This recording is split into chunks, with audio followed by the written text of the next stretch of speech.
What's up, good people? Let me turn this air off because I don't want a whole bunch of extra background noise when I say what I'm about to say.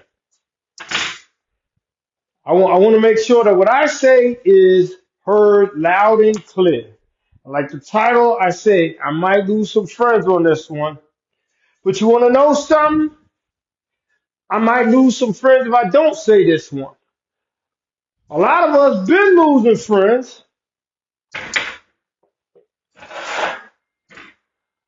because some things need to be said that have not been said. I, I might lose some friends immediately, but I might gain friends later on this one. We all might gain we all might gain the ability to have our friends for a longer time on this one. Yesterday I was at an event, and while I was at the event, I couldn't help but notice how many of our people, right, were struggling at this event because at this event there were stairs. There were bleachers. It was a sporting event. And you know me, I'm keen on fitness. And it's not just keen on what I see when I talk about fitness. Like, oh, that don't look right, or this person looks to be in this shape. That's not how I judge fitness. When I talk about fitness, I'm talking about functionality. Fit to live our lives the way that we should be able to live. So in this situation, I'm sitting there, I'm listening to heavy breathing going up the stairs. I'm listening to the heavy breathing going down the stairs, going down 4 steps, gotta take a break. Go down 4 more steps, take a break. This is what I'm listening to. This is what I'm focused on. I'm watching how hard it is for people to stand up off the bleachers, how hard it is for people to sit down on the bleachers, right? And I'm just there and I'm looking left, looking right, listening, and I'm in disbelief. And then the people when they get up, they tell Johnny, go faster, jump higher, get that ball, come on, hustle. And that's what they're saying in the bleachers, but I'm standing in the bleachers like you can't. You can't hustle. You cannot hustle. You can't move faster. You can't show by example what you would like your kid to do out there. Now, I don't expect people to be as fast as their kid. That's not what it's about. But I don't think you as fast as you should be. You can't sit down as comfortably as you want to sit down or stand up as comfortably as you want to stand up. We got to fix this. And what I'm talking about is just basic health, basic fitness to just live a life. Not telling you to be an Olympic athlete, not telling you got to run 5Ks and marathons, not telling you got to be able to bench press 300 pounds and squat 400 pounds. I'm not talking about that. This, what I do, is more than just a sexy looking body type of workouts. My focus is on community health. And I'm not talking about community medicine. I'm not talking about the rising prices of diabetes medicine and things like that. I'm talking about accountability of your own personal ability to move and enjoy life and to set an example.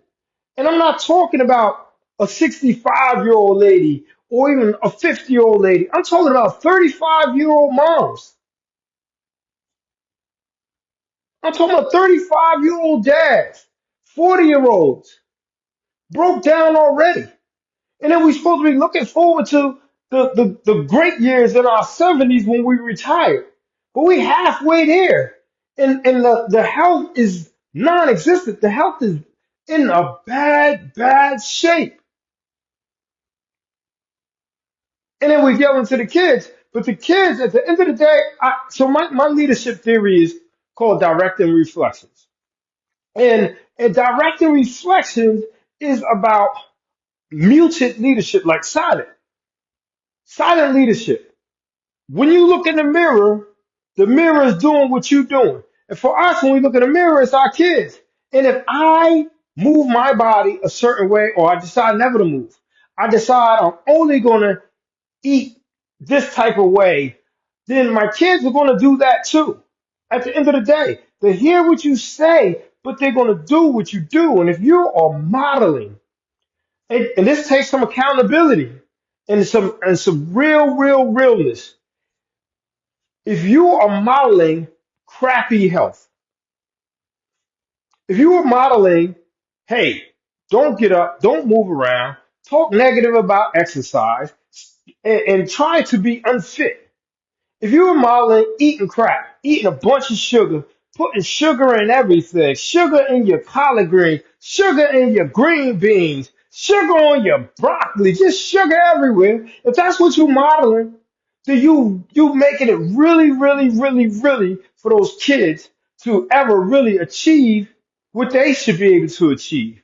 Because they're just looking at us. They're just living in whatever environment that they are going to emulate that environment. So the question is, are we setting a physically fit enough environment for the kids to achieve? And right now, somebody get mad. They're sucking their teeth at, oh, why everything got to be physical fitness for you? You know why? Because we say we want our kids to achieve this, that, and the third. But physical fitness is at the core of all of this stuff. It's at the core because brains, right? Say, oh, my kid's not going to play sports. He's going to be smart. She's going to be a doctor. He's going to be a lawyer. She's going to be an astronaut. She's going to be this. She's going to be that. But when the kids don't move, they don't get good blood flow. The brain requires blood flow. So if we're not getting them moving enough to get good blood flow, then we are stymieing their ability to be the awesome thinkers we want them to be so they can achieve what they want to achieve. Kids got to move, but they're not going to move if you make moving seem like a bad thing and a punishment. If you're like, oh, you out of shape, son, don't move, but you don't move. That's not going to work. That's not going to work. You got to get up and move, and you got to say, hey, son, hey, daughter, let's move. Now, I'm not talking to the ones that have illnesses and injuries beyond their control. Mm-mm. I'm talking to the people that would be able-bodied if they would just use their body to move.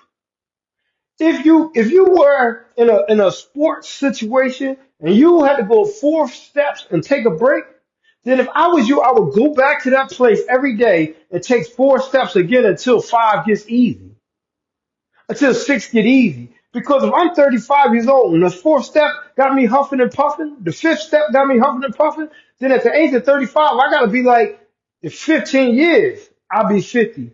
What is 15 more years of my current lifestyle gonna do for me and for my family? What is it gonna do? We got to take advantage of the opportunities when we can take advantage of the opportunities. I look at like the civil rights movement. A lot of things are going on in America right now, right?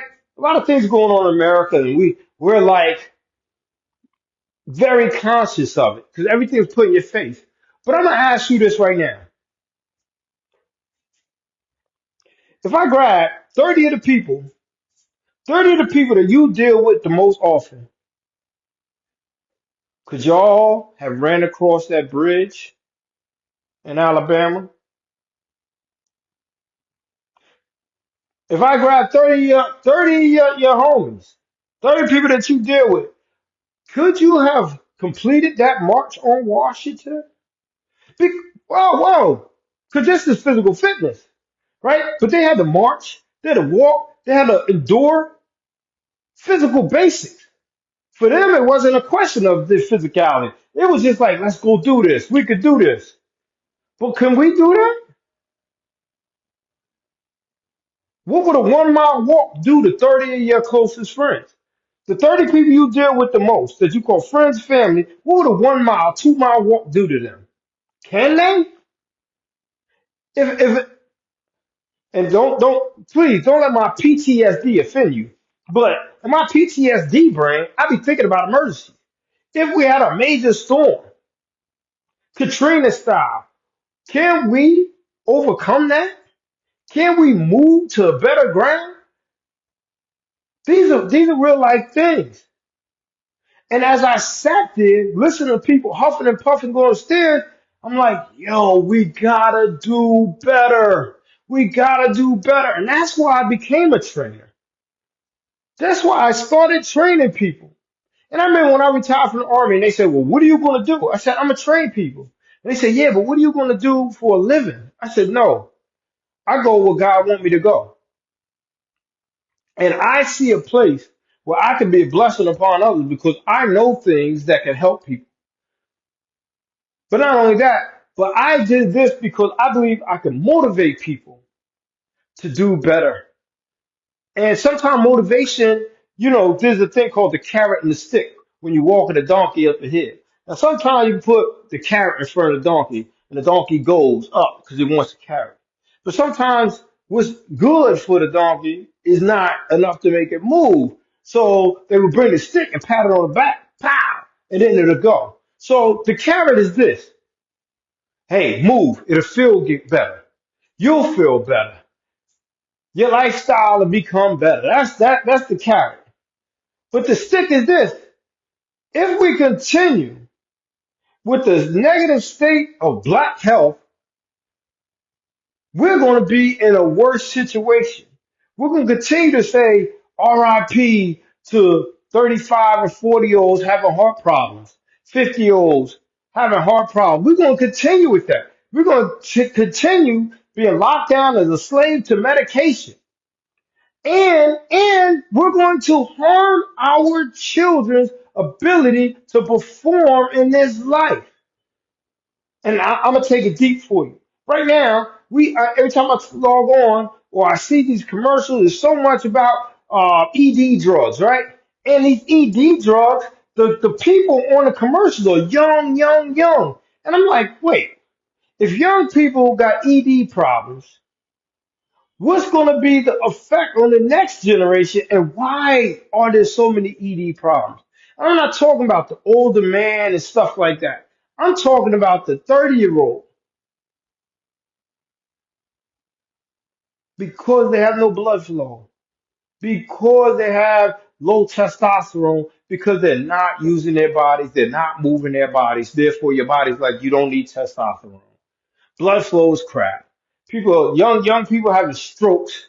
Type 2 diabetes is running wild, owning the black community. Owning the black community. And that's a fact. If you had to look and say, all right, here's my 30 people I deal the most with. How many of them are not pre-diabetic, type 2 diabetic, not on blood pressure medicine, and not, going through situations where they're locked in on medication based on things that can be cured with movement and better nutrition. It's crazy. And then, and it's not about your size. It's about your health, your functionality. Can you enjoy life? Can you march and follow a parade? Stuff that we used to see old people do back in the day, but now young people can't do. Not in shape, in enough shape to maximize play. Adult play too. We got to do better. But I'm here to help you. If you're like, hey, I want to do better. I need my health right. I need to get it together. I'm here to help you. I stand here. I have a program, an online program. It's $135 for a whole month. In the average month, I'm training about 20 days. So that's like $6 a day. Come on. Come on. Right? And then I have another program where you can do it on your own in your own time for $33 for the month. $1.01 per day per workout. Come on, guys and gals. I'm offering this for you. Not just because I'm not going to get rich off of no prices like this, as we do understand, but I will be rich in heart because I enrich his soul because I know I'm fulfilling my soul's obligation by trying to make our community better. Now, I can't control what other people do to us, but I want us to control what we do to ourselves. Take care of your health. Get your health together. All right? I'm out of here.